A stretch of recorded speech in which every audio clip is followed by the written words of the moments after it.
नमस्कार, स्वागत है सफलता आईएएस के ऑनलाइन प्लेटफॉर्म में, जहां पर आज हम स्टार्ट करने जा रहे हैं एक नया अध्याय, जहां पर हम जलवायु विज्ञान के बारे में पढ़ेंगे। इससे पहले हमने जियोमॉर्फोलॉजी भौतिक विज्ञान को पूरा कंप्लीट कर लिया था। आज हम जलवायु विज्ञान को स्टार्ट करेंगे, जो सभी एग्जाम पात्रता, शिक्षक पात्रता से जुड़े हुए जितने भी एग्जाम है, चाहे वो आपका एमपी टेट का एग्जाम हो, यूजीसी नेट का एग्जाम हो, असिस्टेंट प्रोफेसर का एग्जाम हो, या अदर स्टेट का जितना भी एग्जाम है, चाहे वो एमपी सेट का एग्जाम हो, जिस भी एग्जाम में जलवायु विज्ञान से क्वेश्चन पूछे जाते हैं, जलवायु भूगोल से क्वेश्चन पूछे जाते हैं, उन सभी परीक्षाओं के लिए ये सीरीज आपके लिए रामबाण साबित होगी, जिसमें हम एमसीक्यू के साथ साथ हम एमसीक्यू भी कंप्लीट करेंगे और उन एमसीक्यू के साथ साथ जितनी भी संभावित थ्योरी पॉसिबल हो सकती है, मतलब 50 से 70% यहां पर हम साथ में थ्योरीज को भी कंप्लीट कर लेते हैं। तो पहला जो टॉपिक होगा हमारा क्लाइमेटोलॉजी का,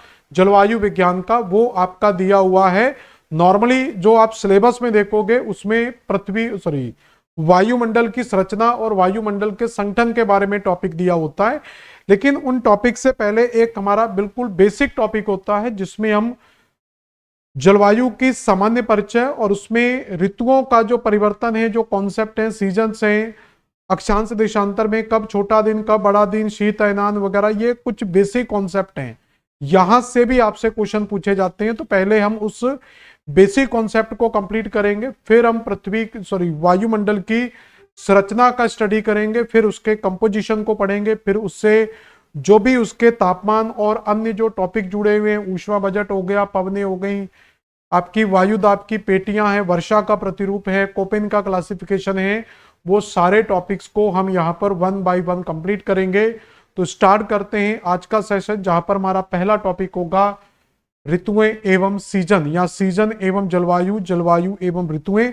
तो यहां पर हम जलवायु को समझेंगे, साथ में ऋतुओं को समझेंगे और उनसे संबंधित सारे के सारे क्वेश्चंस सॉल्व करेंगे। जैसे पहला क्वेश्चन दिया है, the main factors responsible for the change of the seasons of the earth. तो पृथ्वी पर ऋतु परिवर्तन का प्रमुख कारण क्या है? जब भी हम टॉपिक को पढ़ेंगे तो यहां पर याद रखना, ये टॉपिक आपका जुड़ा हुआ है पृथ्वी की गतियों से। यहां पर हम क्या पढ़ते हैं? पृथ्वी की गतियां जो पढ़ते हैं, मोशन ऑफ द अर्थ पढ़ा जाता है। तो इस मोशन के अंदर दो प्रकार के मोशन हम पढ़ते हैं। तो एक पृथ्वी की कहलाती है आपकी घूर्णन गति, और एक कहलाता है यहां पर परिक्रमण गति। तो एक घूर्णन गति कहलाएगी और एक क्या कहलाएगी? आपकी परिक्रमण गति।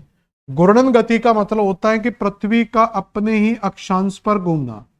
जब पृथ्वी अपने ही अक्षांश पर घूमना स्टार्ट करती है तो उसको पृथ्वी का घूर्णन कहा जाता है। इसको इसकी अक्षांशीय गति, या ये कह सकते हैं इसको इसकी दैनिक गति भी कहा जाता है, क्योंकि पृथ्वी पूरे का पूरा एक घूर्णन लगभग 24 घंटे में पूरा कर लेती है, इसलिए इसको इसकी दैनिक गति कहा जाता है। जब हम परिक्रमण की बात करते हैं तो ये परिक्रमण का मतलब होता है सूर्य के चारों ओर एक दीर्घ वृत्ताकार रूप में पृथ्वी के द्वारा किया जाने वाला परिक्रमण, या पृथ्वी के द्वारा की जाने वाली परिक्रमा। तो इसको क्या बोलेंगे हम? पृथ्वी का परिक्रमण। और ये आपकी एक तरीके की वार्षिक गति होती है। इसको क्या बोलते हैं? एनुअल मोशन बोला जाता है। इसको इसकी वार्षिक गति कहा जाता है, क्योंकि ये 365 डेज में लगभग कंप्लीट होती है। तो इन घूर्णन और परिक्रमण से पृथ्वी पर क्या इंपैक्ट पड़ता है? हमारे क्लाइमेट पर, हमारी जलवायु पर, हमारे दिन और रात की स्थितियों पर। यहां पर एक चीज याद रखना, जब पृथ्वी के हम घूर्णन की बात करते हैं तो घूर्णन से क्या होता है कि जो दिन और रात हमें दिखाई देते हैं, तो अगर क्वेश्चन आपसे ये पूछा जाए कि अगर पृथ्वी घूर्णन करना बंद कर दे तो क्या होगा, तो जैसे मान लो कि ये है, अब मैप तो नहीं, इससे समझ लेते हैं कि अगर ये घूर्णन कर रहा है, ये मान लो आपका डे का फेस है, स्टार बग दिन में जाएंगे, और ये आपका नाइट का फेस है, ब्लैक वाला। तो ये रोटेट कर रहा है, तो कभी आपके सामने व्हाइट वाला फेस आ रहा है, कभी ब्लैक वाला फेस आ रहा है, तो कभी ब्लैक आ रहा है, तो कभी नाइट आ रहा है। तो इस तरीके से क्या हो रहा है? डे और नाइट का, जब ये फ्रंट होता है तो बैक साइड आपका क्या आ जाता है? नाइट आ जाता है। जब ये फ्रंट करके फिर वापस आता है तो फिर डे और नाइट में चेंज होता है। तो ये दिन और रात में जो परिवर्तन हो रहा है वो किसके कारण होता है? घूर्णन के कारण। तो दिन और रात में याद रखना कि जो हमारे डे एंड नाइट हैं, तो डे एंड नाइट किसके कारण पॉसिबल होते हैं? पृथ्वी के घूर्णन के कारण। लेकिन जब दिन और रात की अवधि होती है, जैसे हम कहते हैं ना छोटा दिन हो गया, बड़े दिन हो गए, जैसे अभी विंटर सीजन स्टार्ट हो गया, तो अभी आप देखोगे जो दिन की अवधि है वो धीरे धीरे छोटी होती चली जाएगी और रात की अवधि बड़ी होती जाएगी। समर सीजन में क्या होता है? दिन बड़े और रातें छोटी। तो याद रखना दिन और रात किस कारण होते हैं? घूर्णन के कारण। लेकिन इन दिन और रात की, डे एंड नाइट की जो ड्यूरेशन है, जो कम ज्यादा होता है, छोटा बड़ा होता है, वो परिक्रमण के कारण होता है। तो दिन और रात में तीन चीजें याद रखना कि दिन और रात होते किन कारणों से हैं? वो आपके पृथ्वी के घूर्णन के कारण होते हैं। और दिन और रात की अवधि में जो परिवर्तन आता है वो पृथ्वी के परिक्रमण के कारण आता है। और यहां पर जो परिक्रमण के कारण ही जो ऋतुओं में परिवर्तन आता है, हम ऋतुएं अभी जाकर समझेंगे। जो ऋतु परिवर्तन होता है वो ऋतु परिवर्तन भी किसके कारण होता है? परिक्रमण के कारण ही होता है। तो इसलिए हमारा जो बेटा आंसर आएगा जहां पर, तो हमारा आंसर क्या निकल कर आएगा? तो ऋतु परिवर्तन किस कारण से होता है? तो रिवॉल्यूशन ऑफ द अर्थ, पृथ्वी के परिक्रमण के कारण होता है। अगला क्वेश्चन क्या है? पृथ्वी सूर्य के सबसे निकटतम कब होती है? तो ऐसा कौन सा समय होता है जब पृथ्वी एक इलिप्टिकल पाथ में घूर्णन करती है? तो जब पृथ्वी सूर्य के चारों तरफ, पृथ्वी सूर्य के चारों तरफ जब दीर्घ वृत्ताकार रूप में चक्कर लगाती है, तो एक डिस्टेंस आती है कि पृथ्वी सबसे पास होगी और एक डिस्टेंस होती है जो सबसे दूर होगी। तो यहां पर दो डिस्टेंस हमें मिलती हैं। तो एक तो हो सकती है मैक्सिमम डिस्टेंस और एक हो सकती है मिनिमम डिस्टेंस। तो मैक्सिमम डिस्टेंस को क्या कहा जाता है? मिनिमम डिस्टेंस को क्या कहा जाता है? तो जो मैक्सिमम डिस्टेंस है उसको अफेलियन के नाम से जाना जाता है, यानी कि उपसौर के नाम से जाना जाता है, नहीं अपसौर के नाम से जाना जाता है। जो मिनिमम डिस्टेंस है इसको हम पेरीहेलियन के नाम से जानते हैं। तो पेरीहेलियन आपकी उपसौर की स्थिति होती है। तो उपसौर की जो स्थिति होती है ये आपकी 3 जनवरी को होती है।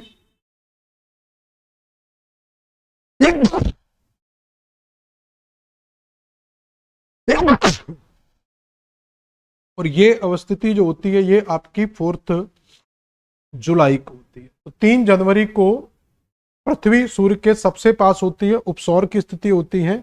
और 4 जुलाई को पृथ्वी सूर्य से दूर होती है, जो अपसौर की स्थिति होती है। तो यहां पर निकटतम स्थिति पूछा गया है, पेरीहेलियन की कंडीशन पूछा गया है। तो हम 3 जनवरी आंसर लगा सकते हैं। ये 4 जुलाई जो है ये मैक्सिमम वाली डिस्टेंस है। क्लियर हो गया? अब यहां पर एक चित्र में देख लो, तो ये आपकी मिनिमम डिस्टेंस होती है 152 ऑफ, सॉरी मैक्सिमम डिस्टेंस होगी यहां पर। तो ये मैक्सिमम डिस्टेंस होगी 152 मिलियन स्क्वायर को मिलियन किलोमीटर। और ये आपकी मिनिमम डिस्टेंस होगी यहां पर जो आपकी 147। याद रखना अर्थ की जो एवरेज डिस्टेंस है हमारी वो 149 आती है। तो एवरेज कितनी आती है? 149 मिलियन किलोमीटर। तो सूर्य और पृथ्वी के बीच में जो एवरेज दूरी है वो 149 मिलियन किलोमीटर है। जब दूर जाता है तो 2-3 मिलियन किलोमीटर दूर चला जाता है, और जब पृथ्वी पास आती है तो 2-3 मिलियन किलोमीटर पास में आ जाती है। तो ये पेरीहेलियन की स्थिति है जो 3 जनवरी को होती है।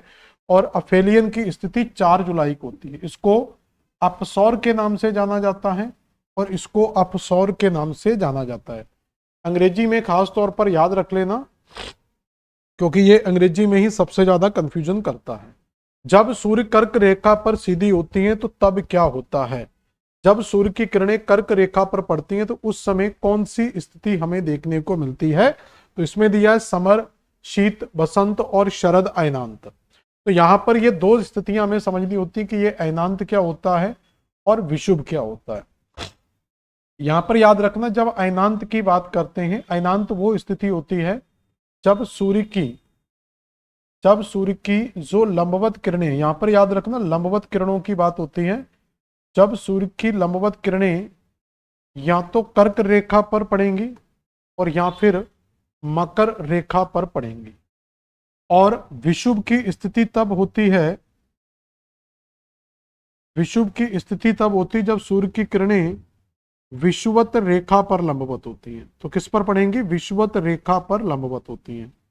तो ये कब कब ऐसा हो सकता है? तो कर्क रेखा पर जब सूर्य की किरणें लंबवत पड़ती हैं तो वो हम जानते हैं 21 जून को पड़ती हैं। 21 जून को सूर्य की किरणें कर्क रेखा पर, 22 दिसंबर को सूर्य की किरणें मकर रेखा पर, और 21 मार्च और 23 सितंबर को सूर्य की किरणें मकर रेखा पर लंबवत पड़ती हैं। तो जब सूर्य की किरणें कर्क रेखा पर लंबवत पड़ती हैं तो इस स्थिति को ग्रीष्म अयनांत बोलते हैं, और जब मकर रेखा पर पड़ती हैं तो उस समय इसको शीत अयनांत बोला जाता है। याद रखना, जितना भी हम ये कॉन्सेप्ट पढ़ते हैं वो हम भारत को टारगेट करके पढ़ेंगे, क्योंकि भारत उत्तरी गोलार्ध में स्थित है। तो हम केवल यहां पर जो अयनांत और विषुव पढ़ते हैं वो उत्तरी गोलार्ध के पढ़ते हैं। जब तक आपसे दक्षिणी गोलार्ध के बारे में पूछा ना जाए तब तक आप दक्षिणी गोलार्ध का आंसर नहीं देंगे। अगर उत्तरी गोलार्ध पूछा जा रहा है तो आप सामान्य आंसर देंगे, या बिना गोलार्ध के पूछा जा रहा है तो भी आप सामान्य आंसर देंगे। तो ये क्या कहलाएगा? ग्रीष्म अयनांत कहलाएगा। तो जब कर्क रेखा पर है तो ग्रीष्म अयनांत, जब मकर रेखा पर है तो शीत अयनांत, और जब भूमध्य रेखा पर दोनों स्थितियों में जाएंगी तो उसको क्या बोलेंगे? बसंत और शरद विषुव बोलेंगे। इस तरीके से आप इसको समझ सकते हैं। तो यहां पर देखेंगे कि जो सूर्य की किरणें हैं इस स्थिति में, ये आपका कौन सा हो गया? 20-21 मार्च, या केवल 21 मार्च याद रख सकते हो। तो ये आपकी कौन सी स्थिति कहलाती है? इक्विनॉक्स की स्थिति कहलाती है 21 को। और 21 मार्च के बाद जब ये आगे मूव करेगा तो यहां पर अप्रैल आएगा, मई आएगा, 21 जून को, ठीक है, 21 याद रख लेना, 21 जून को ये सूर्य की किरणें यहां पर जो दक्षिणी गोलार्ध है कर्क रेखा पर, यहां पर क्या हो जाएगा? सॉरी, उत्तरी गोलार्ध, यहां पर कर्क रेखा होगी। तो ये कर्क रेखा को ज्यादा फेस करेगा, तो ये कर्क रेखा पर लंबवत पड़ेंगी। इसको क्या बोलते हैं? ग्रीष्म अयनांत बोलते हैं। फिर 3 महीने का स्लॉट चलेगा। तो ये जून, फिर जुलाई, अगस्त, 23 सितंबर को आपकी ये भूमध्य रेखा पर फिर से पहुंचेंगी, और इसको फिर इक्विनॉक्स की बात बोला जाता है। तो इसको स्प्रिंग बोला जाता है, स्प्रिंग इक्विनॉक्स। इसको क्या बोल देते हैं? ऑटम इक्विनॉक्स के नाम से जाना जाता है। फिर आपकी स्थिति मिलेगी 3 महीने की, सितंबर के बाद अक्टूबर, नवंबर, और 22 दिसंबर को ये मकर रेखा पर पड़ेंगी, क्योंकि यहां पर दक्षिणी गोलार्ध में कौन सी रेखा सामने आ जाएगी? मकर रेखा सामने आ जाएगी। यहां पर एक सिंपल कॉन्सेप्ट में आपको बता दे रहा हूं, सिंपल याद रखना कि सूर्य की किरणें विषुवत रेखा से कर्क रेखा की ओर अग्रसर होती हैं, और कर्क रेखा से वापस भूमध्य रेखा और फिर मकर रेखा की ओर चलती हैं। तो जो सूर्य की लंबवत किरणें हैं वो इसी सिनॉप्सिस के अंदर चलती रहती, भूमध्य रेखा से कर्क रेखा, कर्क रेखा से भूमध्य रेखा, भूमध्य रेखा से कर्क रेखा। 21 मार्च को सूर्य की किरणें यहां से स्टार्ट करते हैं। 21 मार्च को सूर्य की किरणें 0 डिग्री यानी कि भूमध्य रेखा पर हैं, ठीक है, यहां विषुवत रेखा पर लंबवत हैं। यहां से सूर्य की किरणों का क्या होगा? अब उत्तरायण होगा। तो इसको क्या बोलते हैं? क्या हो गया? सूर्य की किरणों का उत्तरायण हो गया। जब ये उत्तरायण 21 मार्च के बाद होगा तो 21 मार्च के बाद फिर क्या आएगा? अप्रैल, फिर मई, और 21 जून को सूर्य की किरणें कहां पहुंच जाएंगी? कर्क रेखा पर पहुंच जाएंगी। 21 जून को जब सूर्य की किरणें कर्क रेखा पर लंबवत रहेंगी फिर वहां से वापस लौटेंगी, फिर यहां से ये वापस लौटेंगी, तो वापस लौटकर फिर भूमध्य रेखा पर आ जाएंगी। इसको बोल देते हैं कि इनका रिट्रीट हो गया, निवर्तन हो गया। तो ये रिट्रीट कर जाएंगे यहां से। अब ये रिट्रीट की डेट क्या आएगी? तो जून में यहां पर है, जुलाई, अगस्त, तो 23 सितंबर को ये भूमध्य रेखा पर पहुंच जाती है। 23 सितंबर को जब भूमध्य रेखा पर पहुंचेंगी तो भूमध्य रेखा से फिर नीचे जाएंगी, इसको हम दक्षिणायन बोलेंगे। तो यहां पर दक्षिणायन हो जाएगा, और दक्षिणायन आपका कब स्टार्ट होगा? सितंबर के बाद अक्टूबर, नवंबर, और 22 दिसंबर को ये भूमध्य रेखा पर आ जाएगी। 3-3 महीने के गैप से याद रख लो। 22 दिसंबर के बाद जब ये यहां पर आएंगी तो 22 दिसंबर के बाद फिर ये रिट्रीट होंगी भूमध्य रेखा की ओर, क्योंकि वापस जा रही है। तो ये फिर से भूमध्य रेखा की ओर बढ़ेंगे, फिर इसको निवर्तन या रिट्रीट बोलेंगे। अब ये निवर्तन किस महीने में होगा? तो दिसंबर के बाद जनवरी, फरवरी, और फाइनल फिर मार्च। तो पूरा कैलेंडर आपका इसके बीच में चलता रहता है, 21 मार्च से 21 जून, जून से सितंबर, सितंबर से दिसंबर, दिसंबर से फिर मार्च। तो इस तरीके का पूरा कैलेंडर आपका सूर्य की किरणों का चलता रहता है। क्लियर हो गया। तो जब 21 जून को कर्क रेखा पर पड़ती हैं तो इस समय क्या होता है, इस समय की जो स्थिति है उसको ग्रीष्म अयनांत बोल देते हैं। तो यहां पर क्या हो जाएगा, ग्रीष्म अयनांत की स्थिति हो जाएगी। यहां पर जो हो जाएगी ये दोनों ही विषुव की स्थिति हो जाएंगी, बसंत विषुव और शरद विषुव 21 मार्च और 23 मार्च को। और यहां पर जो हो जाएगा वो शीत अयनांत हो जाएगा। और याद रखना, जिस तरफ सूर्य की किरणें होंगी उस तरफ दिन बढ़ता जाएगा, और जिस तरफ सूर्य की किरणें जाएंगी जहां से, वहां दिन छोटा होता हुआ चला जाता है। तो आंसर हमने देख ही लिया था। अगला क्वेश्चन देखते हैं। दिन और रात की अवधि समान होती है। देखो एक चीज और समझ लो यहां पर, तो जब सूर्य की किरणें यहां पर, जबकि सूर्य की किरणें जून में पड़ेंगी तो यहां पर दिन बढ़े और रातें क्या हो जाएंगी, छोटी हो जाएंगी। और जब यहां पर सूर्य की किरणें पड़ेंगी शीत अयनांत में, ठीक है, मकर, देखो याद रखना शीत अयनांत मकर रेखा पर नहीं होता है, ये मकर रेखा पर पड़ती है, लेकिन भारत में उसको क्या बोलते हैं, शीत अयनांत बोलते हैं। तो ये बोलेंगे भारत में, याद रखना यहां पर ग्रीष्म ही माना जाएगा, लेकिन भारत में उसको शीत अयनांत बोलेंगे जब सूर्य की किरणें यहां पर पहुंचेंगी। तो इन लोगों के लिए जो मकर रेखा में, उनके लिए तो ग्रीष्म ऋतु रहती है। तो यहां पर दिन बढ़े और रातें छोटी हो जाती, जब मकर रेखा पर पड़ती हैं तो शीत अयनांत में दिन छोटे और रातें बड़ी हो जाती, लेकिन विषुवत रेखा पर हमेशा दिन और रात क्या है, बराबर रहते हैं। तो दिन और रात की अवधि कब बराबर होगी, जब भूमध्य रेखा पर पड़ेंगी। तो भूमध्य रेखा पर कब पड़ती हैं, 21 मार्च और 23 सितंबर को। तो 21 मार्च और 23 सितंबर को सूर्य की किरणें भूमध्य रेखा पर पड़ती हैं। इस दिन दिन और रात की अवधि क्या होती, बराबर होती। ये जितना भी कॉन्सेप्ट पढ़ते हैं हम भारत के अकॉर्डिंग पढ़ते हैं।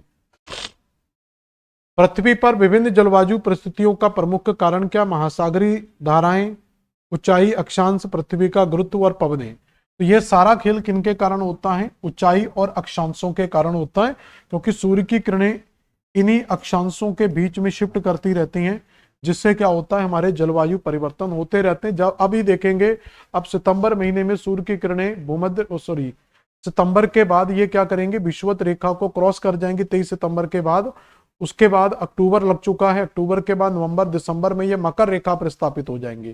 तो मकर रेखा पर तो गर्मी हो जाएगी, लेकिन हमारा जो भारत है वो कर्क रेखा पर है, तो कर्क रेखा पर माना जाएगा शीत अयनांत, और मकर रेखा पर ग्रीष्म अयनांत ही रहेगा। समझ में आया।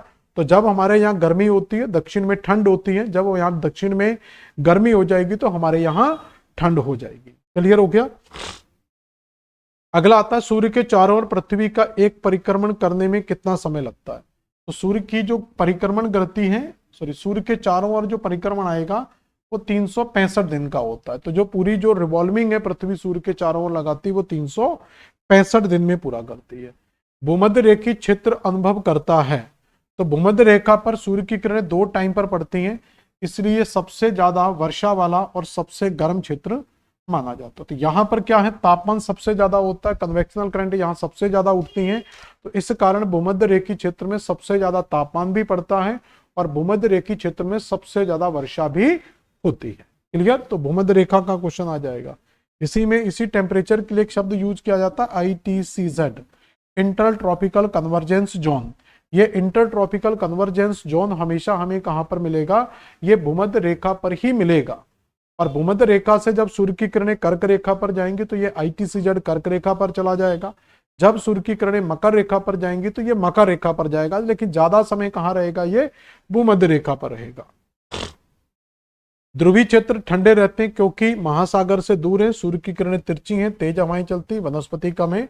तो ध्रुवीय क्षेत्र ठंडे क्यों हैं, क्योंकि यहाँ पर सूर्य की किरणें तिरछी होती हैं। पूरी पृथ्वी पर हम अभी पढ़ चुके हैं कि कर्क रेखा, विषुवत रेखा से लेकर कर्क रेखा और मकर रेखा का जो क्षेत्र है, ये जो क्षेत्र है यहाँ पर हमेशा सूर्य की जो किरणें हैं वो लंबवत पड़ती हैं। इसके ऊपर जो सूर्य की किरणें होती हैं वो तिरछी हो जाती हैं। यहाँ पर सूर्य की किरणें कैसी पड़ेंगी, तिरछी पड़ेंगी, यहाँ पर भी तिरछी पड़ेंगी। इसलिए पोल वाले क्षेत्र में क्या होता है, सबसे कम तापमान पहुंच पाता है, जहां पर हम कहते हैं कि 6 महीने का दिन और 6 महीने की रात हो गई। अगला क्वेश्चन क्या, मुख्य रूप से मानसून उत्पन्न होता है पृथ्वी के घूर्णन के कारण, पवनों की मौसमी दिशा के कारण, महासागरीय दरें। तो इसका मेन कारण होता है, भारतीय मानसून की बात हो रही है, तो भारतीय मानसून की उत्पत्ति किससे होती है? पवनों से। कैसे होती, थोड़ा सा समझ लेते हैं। भारतीय मानसून में देखेंगे विषुवत रेखा के नीचे एक पवन चलती है जिसको हम दक्षिण पूर्वी व्यापारिक पवन कहते हैं। क्या नाम है इसका? दक्षिण पूर्वी व्यापारिक पवन। ये कब होती है? यहाँ पर 21 मार्च को। तो 21 मार्च को ये यहाँ पर आपकी भूमध्य रेखा के नीचे है, लेकिन 21 मार्च के बाद जब ये कर्क रेखा की ओर स्थापित होगी, 21 जून में यहाँ पहुंचेगी, तो इसको कहते हैं सूर्य का क्या हो चुका है? उत्तरायण हो चुका है। इस उत्तरायण की स्थिति में क्या होता है कि जो रेखा के यहाँ पर पवन चल रही है, ये यहाँ से विषुवत रेखा को पार कर देती है। जैसे ये विषुवत रेखा को पार करती है तो कोरियोलिस बल के कारण इसकी दिशा में परिवर्तन आ जाता है। अब ये दिशा जो हो गई वो दक्षिण पश्चिम हो गई, इसलिए इसको हम क्या बोलते हैं? दक्षिण पश्चिम मानसून। तो ये दक्षिण पश्चिम मानसून एक तरीके से क्या है? दक्षिण पूर्व की व्यापारिक पवनें हैं जो सूर्य के उत्तरायण की स्थिति में उत्तरी गोलार्ध में प्रवेश करती हैं और कोरियोलिस बल के प्रभाव के कारण दाईं ओर मुड़कर दक्षिण पश्चिम मानसून की उत्पत्ति करती है। तो यहां पर क्या हो जाएगा हमारा? सीजनल पवनों के कारण ये स्थिति पॉसिबल हो पाती है। अगला क्वेश्चन है, जलवायु शब्द का अर्थ क्या है? दैनिक मौसम की स्थिति, लंबी अवधि का मौसम, अचानक मौसम परिवर्तन, हवा। यहाँ तो क्लाइमेट जो जलवायु शब्द है वो लंबी अवधि का शब्द होता है। जैसे दो शब्द आपके लिए यूज किए जाते हैं, एक होता है जलवायु और एक होता है मौसम। जब भी ये दो शब्द यूज किए जाएं, जलवायु और मौसम, जलवायु का मतलब होता है क्लाइमेट और मौसम का मतलब होता है वेदर। तो जब भी वायुमंडलीय घटनाओं जैसे तापमान, प्रेशर, टेम्परेचर, आर्द्रता, इन सारी चीजों में अगर दीर्घकालिक परिवर्तन हो रहे हैं, दीर्घकालिक परिवर्तन अगर होते हैं तो उसको हम जलवायु परिवर्तन कहते हैं। मतलब जैसे 10-10 साल के अंदर होने वाले परिवर्तन। मौसम परिवर्तन होता है, ये क्षणिक होता है, यानी कि अल्पकालिक परिवर्तन होता है। तो ये अल्पकालिक परिवर्तन होता है, तो ये 1 डे से लेकर आपका 1 ईयर तक हो सकता है। तो 1 साल से लेकर 1 साल तक के जो परिवर्तन है वो आपके मौसम परिवर्तन कहलाते हैं। तो जब भी हम देखेंगे कि जैसे सवेरे मौसम बहुत ज्यादा धूप निकली हुई थी, साफ मौसम था, अचानक क्या हो गया? ठंडा मौसम हो गया, हो सकता है उसके कुछ समय बाद बरसात हो जाए। तो एक दिन के अंदर ही हमें 3-4 प्रकार की मौसमी घटनाएं देखने को मिल जाती है। लेकिन जलवायु परिवर्तन की जब हम बात करते हैं, जैसे हम कहते हैं ग्लोबल वार्मिंग होगी, जलवायु परिवर्तन हो रहा है, तो वहां पर 10-10, 20-20 सालों की पुरानी बात की जाती है। तो उस स्थिति से जब तुलना की जाती है तो हम कहते हैं कि ये जलवायु परिवर्तन की स्थिति देखने को मिलती है।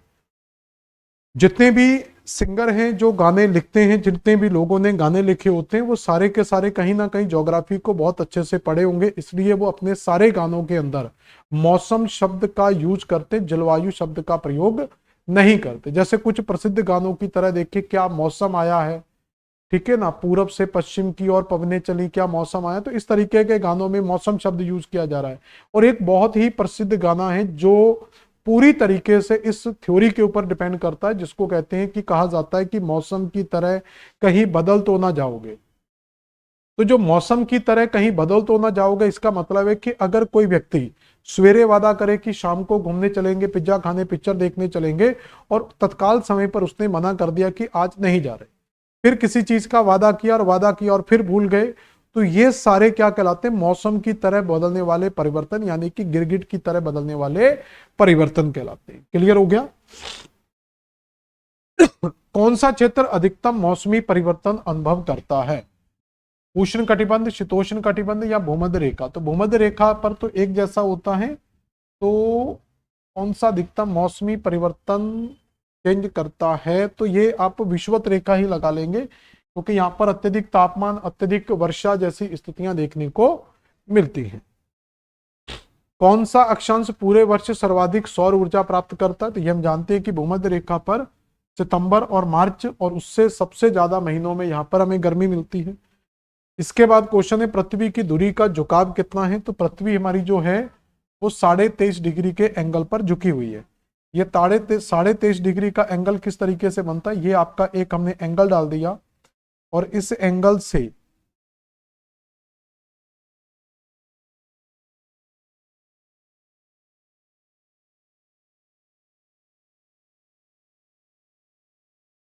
इस एंगल के सेंटर में हमने यहाँ पर एक एंगल डाला जो आपका 23.5 डिग्री का एंगल नहीं, अभी ये एक नॉर्मल एंगल है, और इसी एंगल से हम यहाँ पर एक एंगल और बनाएंगे जो आपका यहाँ से हम पास आउट कराएंगे, बिल्कुल इस पॉइंट से टच करा के यहाँ से हम पास आउट करा।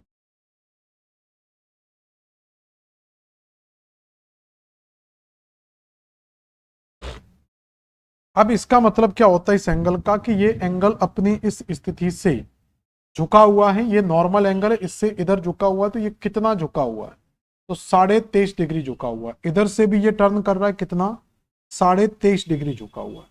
तो जब ये एंगल 23.5 डिग्री का मुड़ जाएगा तो उसी स्थिति को हम क्या बोलते हैं कि पृथ्वी हमारी 23.5 डिग्री झुकी हुई है। इस झुकाव का बहुत महत्वपूर्ण है, तो दिन और रात की जो डे और एंड नाइट का जो शिफ्टिंग आप देखते हैं छोटे बड़े होना, उसमें भी इस पृथ्वी के झुकाव का होना बहुत जरूरी है। ऋतु परिवर्तन में भी पृथ्वी के झुकाव का होना बहुत जरूरी है। अगर पृथ्वी झुकी ना होती तो दिन और रात में जो परिवर्तन है वो भी नहीं होंगे, ऋतु परिवर्तन भी हमें नॉर्मली जिस तरीके से देखने को मिलते हैं वो सिस्टमेटिक नहीं हो पाएंगे। अगला क्वेश्चन है, कौन सा कारक पृथ्वी पर तापमान के वितरण के लिए उत्तरदायी नहीं है। तो अक्षांश तापमान को प्रभावित करते हैं, ऊंचाई भी प्रभावित करती है, धाराएं भी प्रभावित करती हैं, लेकिन भूकंप का जलवायु घटनाओं से कोई लेना देना नहीं, क्योंकि महासागरीय धाराएं गर्म और ठंडी प्रकृति की होती हैं, तो इनको हम ऐड कर सकते हैं। अगला क्वेश्चन है, 21 जून को उत्तरी गोलार्ध में, तो 21 जून को सूर्य की किरणें कहां लंबवत पड़ती हैं, कर्क रेखा पर लंबवत पड़ती है। तो 21 जून को सूर्य की किरणें कर्क रेखा पर लंबवत पड़ेंगी, तो इस समय क्या हो जाएगा, आपका ग्रीष्म अयनांत हो जाएगा। और बसंत ऋतु कब आती है, जब सूर्य की किरणें, सॉरी विंटर कब आता है, जब सूर्य की किरणें 22 दिसंबर को ये मकर रेखा पर लंबवत पड़ती है। और ये कब आते हैं विषुव, जब सूर्य की किरणें भूमध्य रेखा पर लंबवत पड़ती हैं। और इसकी दो डेटें हैं, 21 मार्च और 23 सितंबर। क्लियर। अगला क्वेश्चन है, निम्नलिखित में से पृथ्वी का सबसे गर्म क्षेत्र कौन सा। तो ये बिल्कुल रिपीटेड क्वेश्चन है। तो भूमध्य रेखा सबसे ज्यादा गर्म क्षेत्र में पृथ्वी पर मिलता है। और छोटे छोटे क्वेश्चन है, कौन सा क्षेत्र, कौन सी पवनें भारत में वर्षा लाती हैं। तो मानसूनी पवनें, व्यापारिक पवनें। तो अभी मैं बता चुका था कि जो व्यापारिक पवनें हैं उनसे भारत में वर्षा होती है। तो भारत में जो वर्षा होती है वो किन पवनों से होती है, तो ये जो दक्षिण की पवन है, जिसको दक्षिण पूर्वी पवन कहते हैं, ये दक्षिण पूर्व की जो व्यापारिक पवन है, ये दक्षिण पूर्व की व्यापारिक पवन ही जब यहां से जाती है उत्तरायण के समय, जब उत्तरायण नॉर्थ में शिफ्टिंग स्टार्ट हो जाती है 21 मार्च के बाद, ये विषुवत रेखा को पार करती है और कोरियोलिस बल के कारण अपने डायरेक्शन को चेंज कर लेती है, जिसको इसकी दिशा दक्षिण पश्चिम मानसून में कन्वर्ट हो जाती। एक तरीके से ये है रियल में मानसूनी पवनें। जब उत्तरी गोलार्ध में ग्रीष्म ऋतु होती है तब कौन सा गोलार्ध शीत ऋतु का अनुभव करता है। तो सिंपल, इसका कॉन्सेप्ट तो बिल्कुल सिंपल है। जब सूर्य की किरणें कर्क रेखा पर लंबवत पड़ेंगी, ये 0 डिग्री, ये कर्क रेखा और ये मकर रेखा, तो जब सूर्य की किरणें कर्क रेखा पर लंबवत पड़ेंगी, मतलब 21 जून को जब यहां पर लंबवत पड़ेंगी, तो यहां पर टेम्परेचर ज्यादा होगा, तो इसका मतलब यहां पर क्या हो जाएगी, ग्रीष्म ऋतु। और इस समय जो मकर रेखा, यहाँ का टेम्परेचर काफी कम हो जाएगा, तो यहाँ पर क्या बन जाएगी, शीत ऋतु। तो इसका मतलब यहाँ पर ग्रीष्म अयनांत और यहाँ पर क्या हो जाएगा, शीत अयनांत की स्थिति मिल जाएगी। तो दक्षिणी गोलार्ध क्या करेगा, शीत अयनांत को फेस करेगा। तो उत्तरी गोलार्ध में ग्रीष्म अयनांत, तो दक्षिणी गोलार्ध में सेम डेट में, उत्तरी गोलार्ध में कर्क रेखा की स्थिति में 21 जून को सेम डेट में अगर ग्रीष्म ऋतु है, तो दक्षिणी गोलार्ध में क्या बनेगी, शीत ऋतु बनेगी। उत्तरी गोलार्ध में वर्ष का सबसे लंबा दिन कौन सा है, तो 21 जून क्या है, सबसे लंबा दिन होता। अब 21 जून को थोड़ा सा समय लेना, 21 जून से 2 क्वेश्चन बनते हैं। 21 जून में उत्तरी गोलार्ध की स्थिति और दक्षिणी गोलार्ध की स्थिति को समझते हैं, क्योंकि 21 जून को सूर्य की किरणें कहां पर रही होंगी, कर्क रेखा पर। तो इसका मतलब उत्तरी गोलार्ध में क्या मिलती है, हमें कर्क रेखा मिलती, खासतौर पर भारत में मिलती है। तो यहां पर क्या होगा, टेम्परेचर तो काफी ज्यादा होगा और दक्षिण में टेम्परेचर क्या होगा, कम होगा। तो यहां पर टेम्परेचर जब बहुत ज्यादा, और ये किस रेखा पर रहेंगी, मकर रेखा पर। तो सूर्य की किरणें अभी कहां पर हैं, तो 21 जून को सूर्य की किरणें कहां पर पड़ेंगी, तो सूर्य की किरणें कर्क रेखा पर पड़ेंगी, मकर रेखा पर नहीं पड़ेंगी। तो उत्तरी गोलार्ध में कर्क रेखा पर होंगी, उच्च तापमान होगा, तो यहाँ दिन बड़े और रातें क्या हो जाएंगी, छोटी। और इसी समय दक्षिणी गोलार्ध में क्या हो जाएगा, दिन छोटे और रातें बड़ी हो जाएंगी। तो 21 जून को यहां पर होता है सबसे बड़ा दिन, तो उत्तरी गोलार्ध में सबसे बड़ा दिन होगा और सबसे छोटी रात होगी। लेकिन दक्षिणी गोलार्ध में उल्टा होगा, यहां सबसे छोटा दिन होगा, सबसे छोटा दिन होगा और बड़ी रात होगी।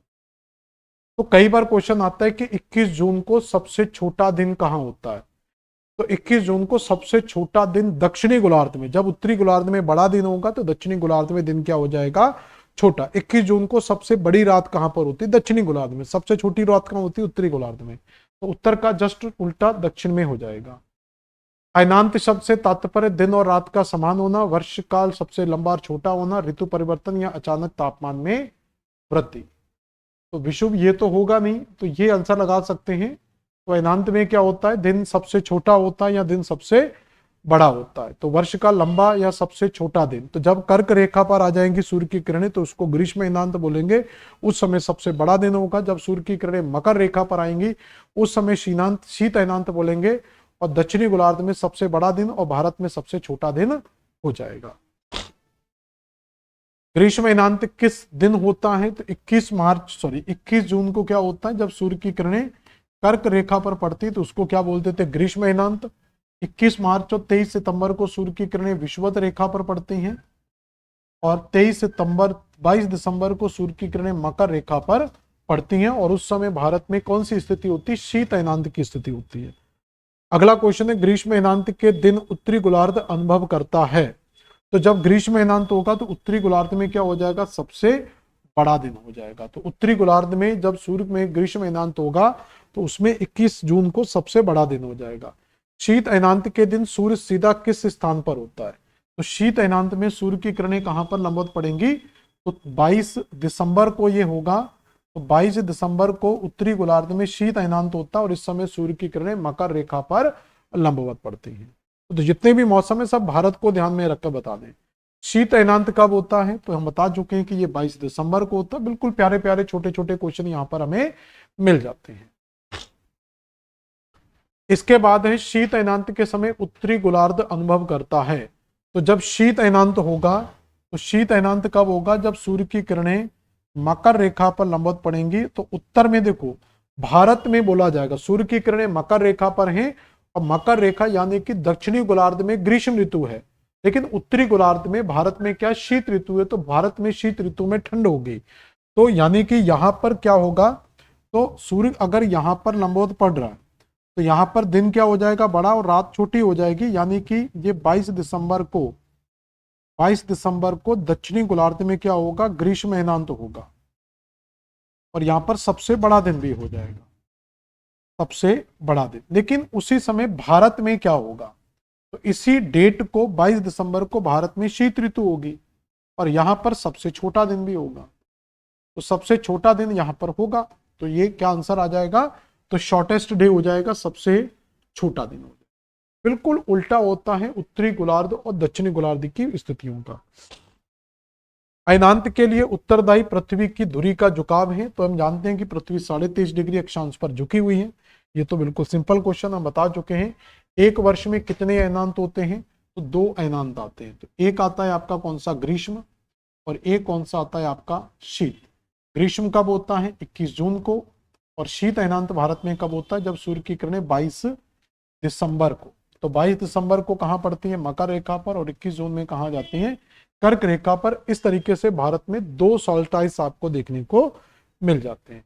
जब उत्तरी गोलार्ध में ग्रीष्म अयनांत होता है तब, जब उत्तरी गोलार्ध में ग्रीष्म अयनांत की स्थिति होगी तब समर सॉल्स्टिस इन द, तो उत्तरी गोलार्ध में ग्रीष्म अयनांत है तो दक्षिणी गोलार्ध में भी ग्रीष्म अयनांत होगा, तो ऐसा नहीं होगा। दक्षिणी गोलार्ध में शीत अयनांत होगा। Autumn equinox in the southern hemisphere, तो ऑटम का तो कोई रोल है ही नहीं यहाँ पर, तो ये बी आंसर आएगा हमारा बिल्कुल सही। तो जब उत्तरी गोलार्ध में ग्रीष्म अयनांत होगा तो दक्षिणी गोलार्ध में शीत अयनांत हो जाएगा। ग्रीष्म अयनांत के दौरान सूर्य की किरणें किस अक्षांश पर लंबवत गिरती हैं, तो ग्रीष्म अयनांत में सूर्य की किरणें, ये बिल्कुल सिंपल है, जो कॉन्सेप्ट था हम पढ़ चुके हैं। ये अब सब बिल्कुल सिंपल क्वेश्चन बचे हुए हैं। कॉन्सेप्चुअल क्वेश्चन सारे हमने कंप्लीट कर लिए हैं। अब सिंपल क्वेश्चन आएंगे। तो ये कर्क रेखा पर लंबवत पड़ेंगी, विषुव शब्द का अर्थ क्या होता है? विषुव मतलब जब सूर्य की किरणें विषुवत रेखा पर पड़ती हैं, जहां पर दिन और समय क्या होते हैं? बराबर हो जाते हैं।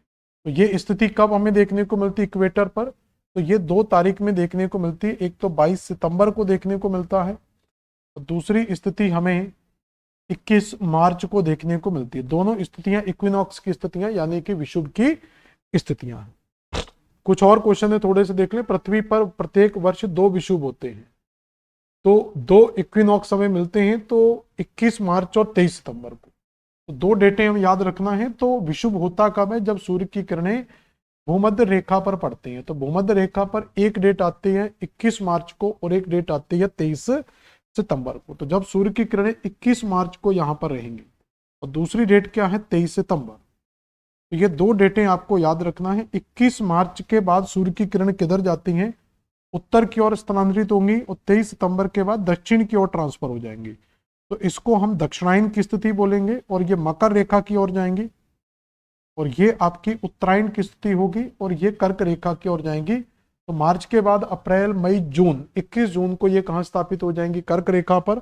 और 23 सितंबर को दक्षिणायन की स्थिति में ये मकर रेखा की ओर जाएंगी, जहां पर सितंबर, अक्टूबर, नवंबर और दिसंबर में ये पूरी तरीके से मकर रेखा पर आ जाएंगी।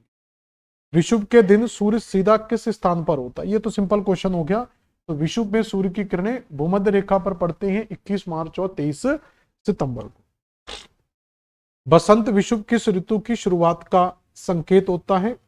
उत्तरी गोलार्ध में ग्रीष्म ऋतु, विंटर इन नदर्न हेमिस्फीयर।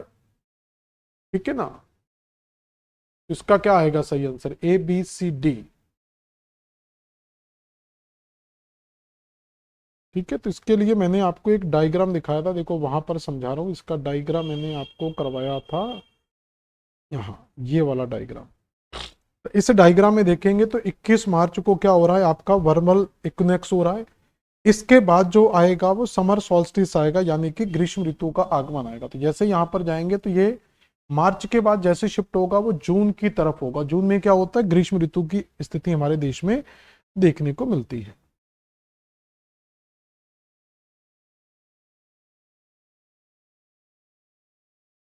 ठीक है, तो ये आपका ए ही आंसर यहां पर सही आ जाएगा। तो नॉर्दर्न हेमिस्फीयर में क्या हो जाएगा? ग्रीष्म ऋतु की स्थिति देखने को मिल जाती है। शरद विषुव किस दिन होता है? तो 21 के बाद जाएंगे तो 22 दिसंबर आपका, नहीं 23 सितंबर की स्थिति आ जाएगी। विषुव के समय निम्नलिखित में से कौन सा कथन सही? दोनों गोलार्ध समान रूप से सूर्य का प्रकाश प्राप्त करते हैं। Only northern hemisphere receive sunlight, only southern hemisphere receive sunlight, polars night occur everywhere. तो ये ए ही हो जाएगा। तो दोनों गोलार्धों में लगभग लाइट क्या हो जाती है? इक्वल पार्ट्स में डिवाइड हो जाती है। विषुवत रेखा पर दिन और रात की अवधियां लगभग बराबर हो जाती हैं। इक्विनॉक्स शब्द की उत्पत्ति कहां से हुई है? Equal night, equal sun, equal day change, equal line. तो इक्वल लाइन से तो होगा नहीं, equal changes, equal sun, equal night. तो ये आपका ग्रीक शब्द से आ जाएगा। बी बॉम्बे आंसर आप यहां पर लगा सकते हैं। ओके, सन क्या हो रहा है? इक्वल डिवाइड हो रहा है, उसी को हम इक्विनॉक्स बोल देते हैं। विषुव बराबर डिवाइड हो रहा है। विषुव के दौरान सूर्य की किरणें कहाँ होती हैं? विषुवत रेखा पर लंबवत पड़ती हैं। तो विषुव वो स्थिति है जब सूर्य की किरणें कहाँ पर पड़ेंगी? विषुवत रेखा पर लंबवत पड़ती हैं, और ये 2 डेट में पड़ती है, 21 जून और 21 मार्च और 23 सितंबर। अब हमने इतनी बार क्वेश्चंस को रिपीट कर लिया तो आप आसानी से चीजों के आंसर दे सकते हैं। बस 1-2 क्वेश्चन और हैं, उसके बाद ये एंड हो जाएगा आपका। बसंत विषुव के दौरान कौन सा गोलार्ध बसंत ऋतु का अनुभव करता है? तो स्वाभाविक है उत्तरी गोलार्ध हम पढ़ रहे हैं, तो आंसर हमारा उत्तरी गोलार्ध आ जाएगा। जब उत्तरी गोलार्ध में शरद विषुव होता है तो तब दक्षिणी गोलार्ध में क्या हो जाएगा? बिल्कुल उल्टा होगा। तो एक जगह अगर शरद विषुव है तो दूसरी जगह क्या हो जाएगा? बसंत विषुव हो जाएगा। बिल्कुल उल्टा, उत्तरी गोलार्ध की जो स्थितियां हैं उसका बिल्कुल उल्टा कर देंगे हम। कौन सा? दक्षिणी गोलार्ध। ये लास्ट क्वेश्चन है। विषुव का कारण क्या है? पृथ्वी का घूर्णन, पृथ्वी का परिक्रमण और ध्रुवीय झुकाव, मैग्नेटिक वेरिएशन या ऊष्णिक करंट। तो ये तो आएंगे नहीं दोनों ऑप्शन। तो रोटेशन या रिवॉल्विंग एंड एक्सियल टिल्ट। तो ये रिवॉल्वेशन के कारण ही होता है, परिक्रमण के कारण ही होता है। तो ये इस तरीके से हमने इस जलवायु विज्ञान का एक इंट्रोडक्शन यहाँ पर स्टार्ट कर दिया है, जिसमें हमने जलवायु के पहले टॉपिक से जुड़े हुए जो ऋतु परिवर्तन से उनसे जुड़े हुए क्वेश्चन जो सिंपल फॉर्मेट के क्वेश्चन है वो हमने कंप्लीट कर लिए हैं। अब इसका जो मेन सिलेबस का पार्ट है जिसमें आपकी वायुमंडल की संरचनाएं और वायुमंडल में गैसों का जो कंपोजिशन है, जो संगठन है, उन चीजों के ऊपर हम चर्चा करेंगे। तो आज की क्लास में यही समाप्त करते हैं। अगली क्लास में वायुमंडल की विभिन्न परतों का अध्ययन करेंगे और उनके एमसीक्यू को यहाँ पर हम कंप्लीट करेंगे। तो मिलते हैं नेक्स्ट क्लास में। धन्यवाद।